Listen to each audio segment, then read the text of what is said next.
Capitolul 2. Somn. Somnul, viața care ocupă o treime din șederea noastră pe pământ, este ușa naturală către subconștient. Deci de somn ne ocupăm acum. Cele 2/3 conștiente ale vieții noastre pe pământ sunt măsurate prin gradul de atenție pe care îl dăm somnului. Înțelegerea noastră asupra lui și plăcerea pe care ne oferă somnul ne face ca, noapte de noapte, să procedem spre somn ca spre o întâlnire cu ființa iubită. Dumnezeu vorbește într-un fel, când în altfel, dar omul nu ia aminte. Și anume, el vorbește în vis, în vedeniile nopții, atunci când somnul se lasă peste oameni și când ei dorm în așternutul lor. Atunci el dă înștiințări oamenilor și cutremură cu arătările sale.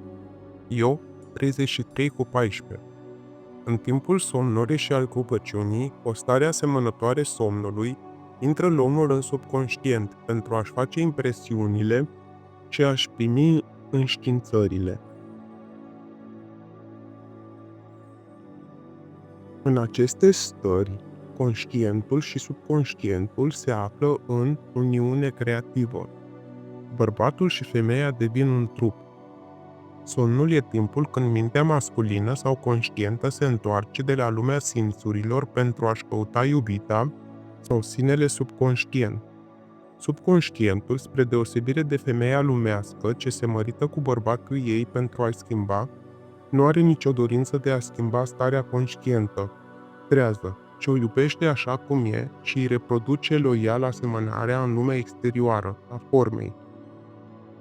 Condițiile și evenimentele vieții tale sunt copiii voștri, concepuți în tiparele impresiunilor tale subconștiente din timpul somnului.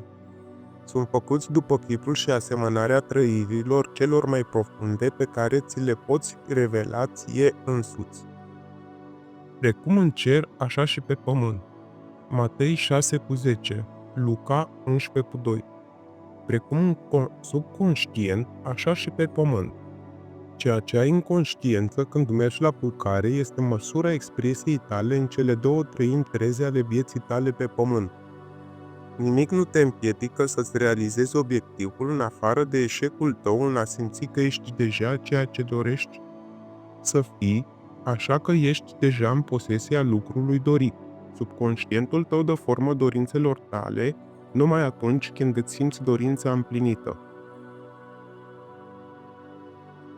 Inconștiența somnului e starea naturală a subconștientului. Fiindcă toate lucrurile vin din înăuntrul tău și concepția ta despre tine determină ceea ce vine, ar trebui să preiești mereu dorința deja împlinită înainte de a te lua somnul.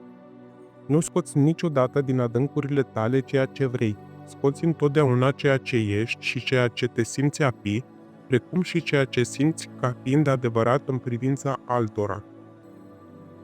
Pentru a fi realizată, deci, dorința trebuie soluționată în trăirea de a fi sau a avea sau a fi martor al stării dorite.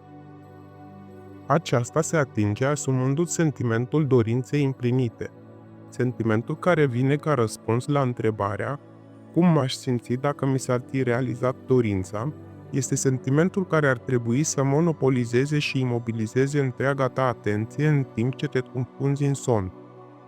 Trebuie să fii în conștiința ta de a fi sau a avea ceea ce vrei să fii sau să ai înainte de a dormi. Odată adormit, omul nu mai are libertatea de a alege. Toată moțoiala lui e dominată de ultimul său concept treaz despre sine. Înțelegem, așadar, că el ar trebui întotdeauna să-și asume sentimentul reușitei și satisfacției înainte de a se lăsa pradă somnului. Veniți să ne bucurăm de Domnul și să strigăm lui Dumnezeu, Mântuitorului nostru. Să întâmpinăm fața lui într-o laudă și în psalmi să-i strigăm lui. Cântați Domnului cântare nouă, cântați Domnului tot pământul. Cântați Domnului, binecuvântați numele Lui, binevestiți din zi în zi mântuirea Lui. Psalm 94:1. Intrați pe porțile lui cu laudă și în curțile lui cu cântări, lăudați-l pe el. Psalm 99:3. Starea, dispoziția ta de dinaintea somnului definește starea ta de conștiință cu care te înfățișezi veșnicei tale iubite subconștientul tău. Ea te vede așa cum te simți pe tine a fi. Dacă, pe măsură ce te pregătești de culcare, îți asumi și menții conștiința succesului simțind, sunt plin de succes, trebuie să fii un om de succes. Întinde-te pe spate cu capul la același nivel cu cel al corpului. Simte-te cum te-ai simți dacă ar fi în posesia dorinței tale împlinite și cucundă-te în necunoștință. Iartă! Nu va dormi ta, nici nu va adormi cel ce păzește pe Israel. Psalm 124. Totuși, dă Domnul somn iubiților săi. Psalm 126:2. Subconștientul nu doarme niciodată. Somnul este poarta prin care mintea conștientă, trează, trece pentru a se uni în creația cu subconștientul. Somnul ascunde actul creativ, în timp ce lumea concretă îl descoperă. În somn, omul imprimă subconștientul cu propria sa concepție de sine. Ce descriere mai frumoasă a acestei idile dintre conștient și subconștient putem găsi altundeva decât în cântările lui Solomon. Am căutat noaptea în așternutul meu, am căutat pe imbitul inimii mele, cântarea cântărilor 3:1. Și am găsit pe iubitul inimii mele. L-am apucat și nu l-am mai lăsat până nu l-am adus în casa mamei mele, în odaia celei ce m-a zămislit. 3:4. Pregătindu-te de culcare, te simți într-o stare a dorinței ce a trimit răspuns și apoi te pupunzi în inconștiență. Dorința ta împlinită e iubitul inimii tale, pe care îl cauți. Noaptea în așternăcul tău cauți sentimentul dorinței împlinite pe care îl iei cu tine, fără să-l mai lași, în odaia celei care te-a zămislit, în somnul sau subconștientul care îți dă formă, astfel ca și acestei dorințe să îi se dea expresie. Acesta e modul de a descoperi și petrece dorințele spre subconștient. Ține-te în starea dorinței împlinite și lasă-te cuprins de somn. Noapte după noapte, ar trebui să-ți asumi sentimentul de a fi, a avea și de a petrece ceea ce cauți să fii, să ai și să vezi manifestându-se. Nu te culca niciodată simțindu-te descurajat sau nesatisfăcut. Nu dormi niciodată în conștiința eșecului. Subconștientul tău, a cărui stare naturală este somnul, te vede așa cum te crezi tu a fi și, fie bună, rea sau indiferentă, subconștientul va întrupa cu fidelitate credința ta. Așa cum te simți, așa o impregnezi, iar ea, iubita perfectă, dă forma acestor impregnări și le exteriorizează ca și copii ai iubitului ei. Ești frumoasă de tot, iubito, și n-ai niciun cusur. Cântarea cântărilor 4:7. Este atitudinea mentală ce trebuie adoptată înainte de a te cufunda în somn. Ignoră aparentele și simte că lucrurile sunt așa cum le dorești să fie. Căci, el cheamă la ființă lucrurile care nu sunt ca și când ar fi, și nevăzutul se face văzut. Roman 4:17. A asuma trăirea satisfacției înseamnă a chema condițiile într-o ființă, pentru a oglindi satisfacția. Semnele urmează, ele nu preced.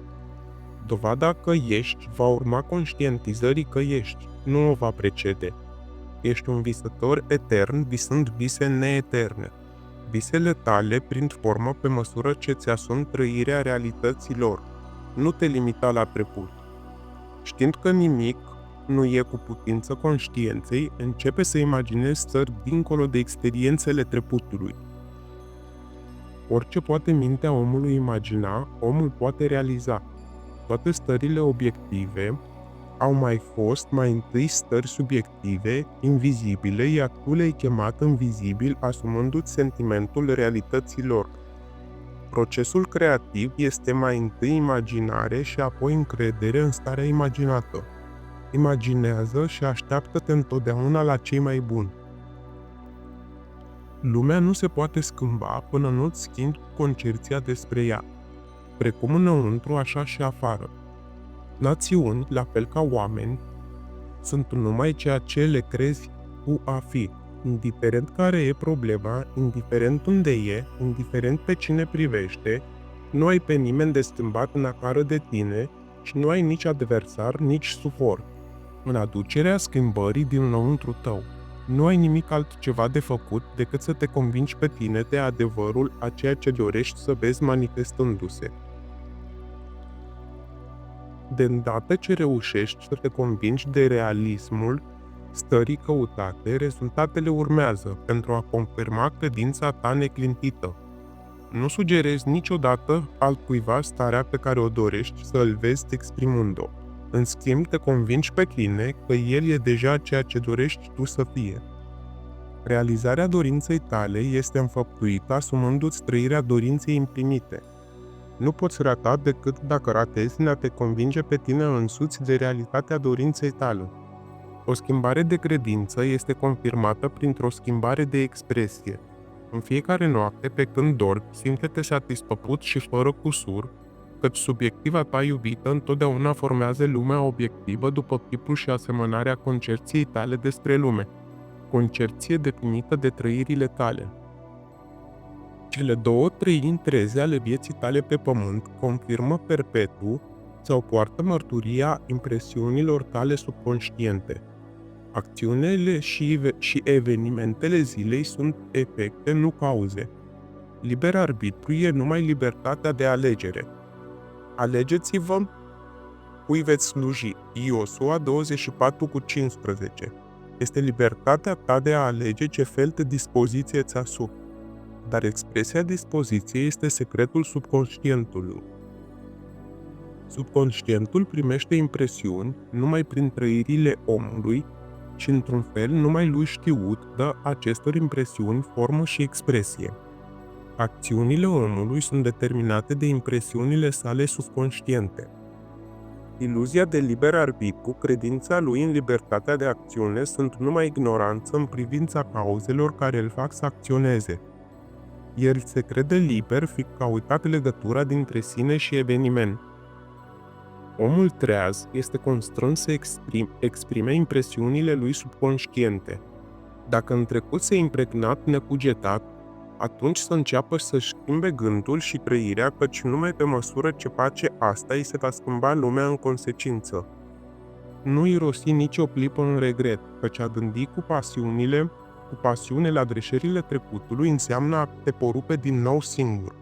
Lasă morții să-și îngroape morții lor. Matei 8:22, Luca 9:60. Întoarce-te dinspre aparențe și asumă trăirea care ar fi a ta dacă ai fi deja cel care dorești să fii. Simțind o stare, produci acea stare. Rolul pe care îl joci pe scena vieții este determinat de concepția ta despre tine. Simțindu-ți dorința împlinită și cufundându-te încet în somn, te distribui într-un rol de jucat mâine pe pământ și în somn repeți și ești regizat în privința rolului. Acceptarea finalului determină automat mijloacele de realizare. Nu te înșela în privința asta. Dacă înainte de a dormi nu te simți conștient, în starea dorinței împlinite, atunci vei lua cu tine în odaia celei care te-a zămislit. Vasi totalitatea reacțiilor și trăirilor din starea de trezire de peste ti și în somn vei instruit asupra modului în care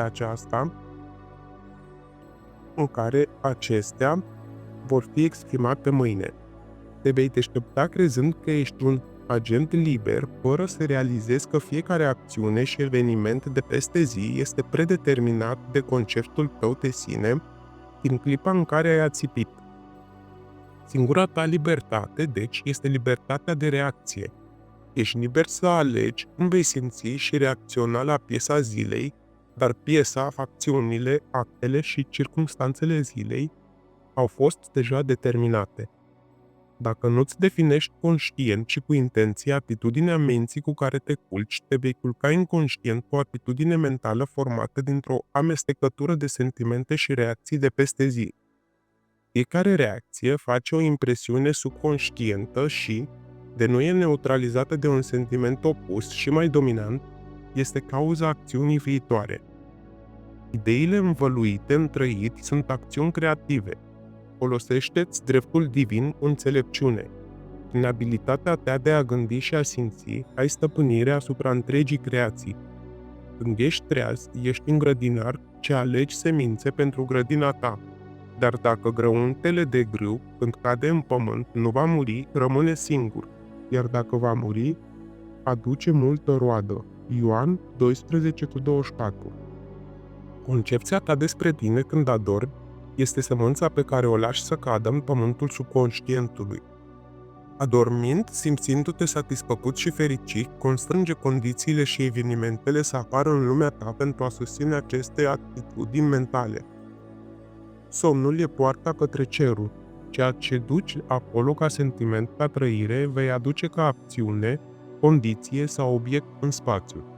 Adormi așadar cu sentimentul dorinței împlinite, precum în conștiință, așa și pe pământ.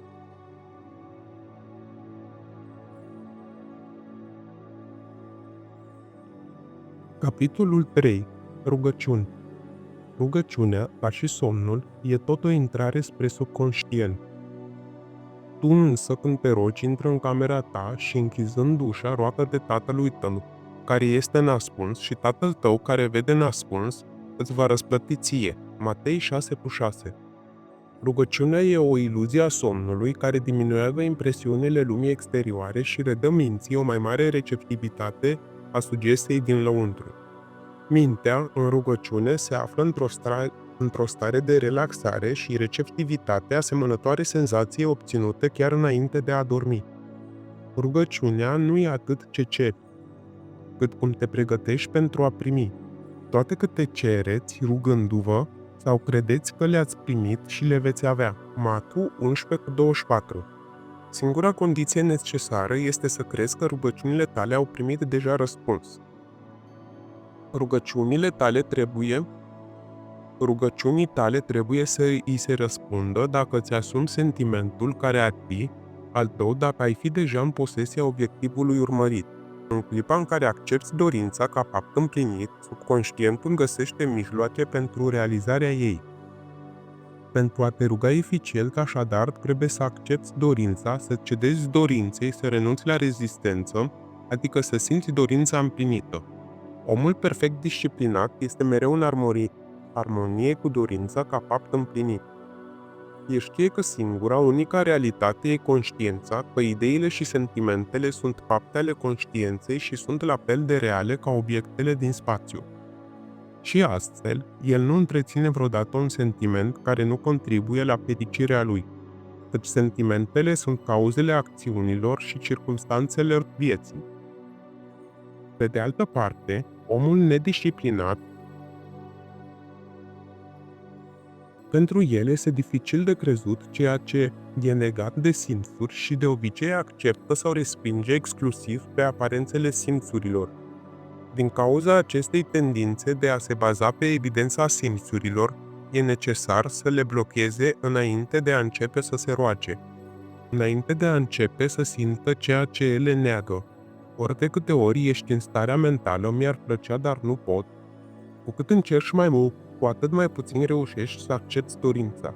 Nu atragi niciodată ceea ce vrei, ci întotdeauna atragi ceea ce ești conștient a fi. Rugăciunea e arta asumării sentimentului, a însușirii trăirii, de a fi și a avea ceea ce vrei. Când simțurile confirmă absența dorinței tale, toate eforturile conștiente de a neutraliza această sugestie sunt zadarnice și tind să intensifice sugestia. Rugăciunea e arta de a ceda dorinței și de nu a forța dorința. Oricând trăirea ta e în conflict cu dorința ta, trăirea va învinge. Trăirea dominantă se exprimă pe sine invariabil. Rugăciunea trebuie să fie fără efort. În încercarea de a întări o atitudine a minții care este negată de simțuri, efortul este dezastros. Pentru a ceda cu succes dorinței ca fapt împlinit, trebuie să creezi o stare pasivă, un fel de reflecție contemplativă sau meditativă, similară senzației care precede somnul.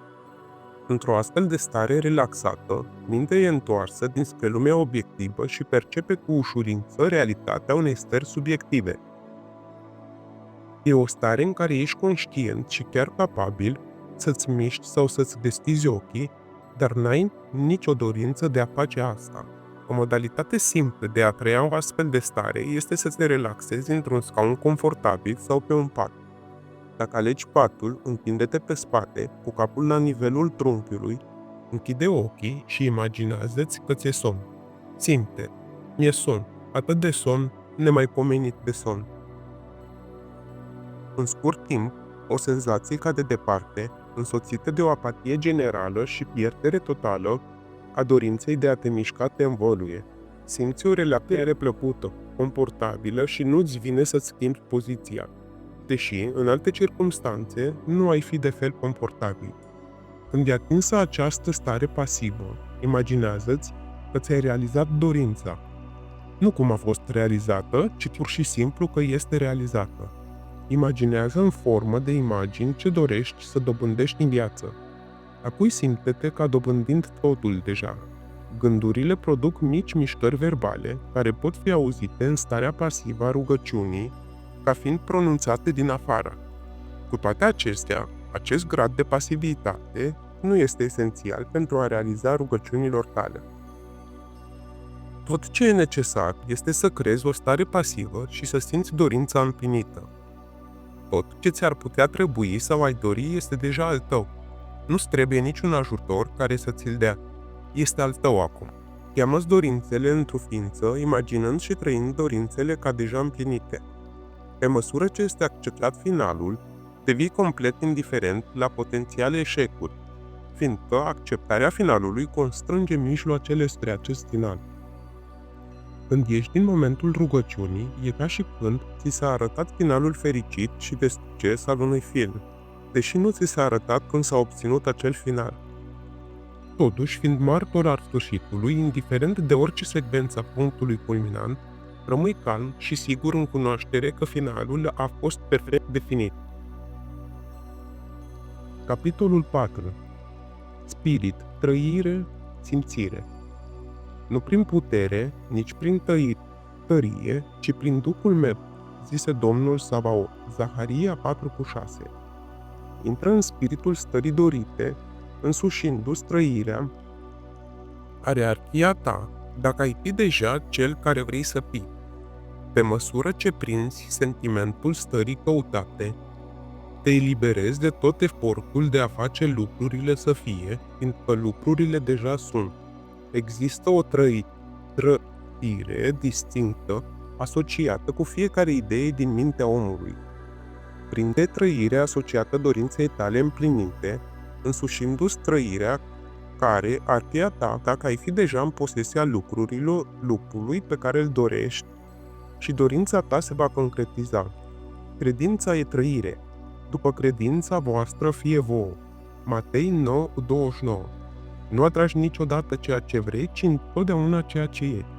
Așa cum omul, așa și vede, căci celui ce are, îi se va da și îi va prisosi. Iar de la cel ce nu are și cel are, îi se va lua. Matei 13:12. Ceea ce te simți pe tine a fi, ești și ți se dă ceea ce ești. Însușește-ți așadar sentimentul pe care l-ai trăit dacă ai avea deja dorința împlinită și dorința ta trebuie să se realizeze. Și a făcut Dumnezeu pe om după chipul său. După chipul lui Dumnezeu l-a făcut. Geneza 1:27. Gândul acesta să fie în voi, care era și în Hristos Iisus, care Dumnezeu, fiind în chip, n-a socotit o știrbire a fi El întocmai că Dumnezeu. Filipeni 2:5. Ești ceea ce te crezi pe tine a fi. În loc să crezi în Dumnezeu sau în Isus, crede că tu ești Dumnezeu sau că tu ești Isus. Cel ce crede în mine va face și el lucrările pe care le fac eu și mai mari decât acestea va face. Ioan 14:12. Ar trebui să fie.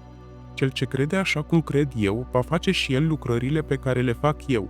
Lui Isus nu i s-a părut ciudat să facă lucrurile lui Dumnezeu, deoarece el se credea pe sine a fi Dumnezeu. Eu și Tatăl meu una suntem. Ioan 10:30. E firesc să faci lucrările cerul care te crezi a fi. Trăiești așadar în sentimentul de a fi cel care vrei să fii și acela vei fi. Când un om crede în valoarea sfatului dat și îl aplică, el creează înăuntrul lui realitatea succesului.